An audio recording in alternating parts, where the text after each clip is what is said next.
ഈശോമ്പുരാൻ ഒരു പട്ടണത്തിലിരിക്കുമ്പോൾ ശരീരം മുഴുവനും കുഷ്ഠം കൊണ്ട് നിറഞ്ഞ ഒരുവൻ വന്ന് ഈശോമ്പുരാനെ കണ്ട് കവണ്ണു വീണ് അവനോട്, എൻ്റെ കർത്താവേ, നിനക്ക് മനസ്സുണ്ടെങ്കിൽ എന്നെ ശുദ്ധനാക്കുവാൻ കഴിയും എന്ന് അപേക്ഷിച്ച് പറഞ്ഞു.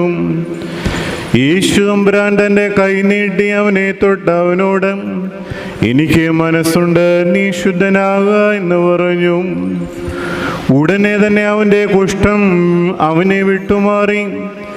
ഈശോമ്പുരാൻ അവനോട് കൽപ്പിച്ചു, നീ ഇത് ആരോടും പറയരുത്, എന്നാൽ നീ പോയി മോശയ്ക്ക് കൽപ്പിച്ചിട്ടുള്ള പ്രകാരം ആചാര്യന്മാരുടെ സാക്ഷ്യത്തിനായി നിന്നെ തന്നെ അവർക്ക് കാണിച്ചു കൊടുക്കുകയും നിന്റെ ശുദ്ധീകരണത്തിനു വേണ്ടിയുള്ള വഴിപാട് അർപ്പിക്കുകയും ചെയ്യുക.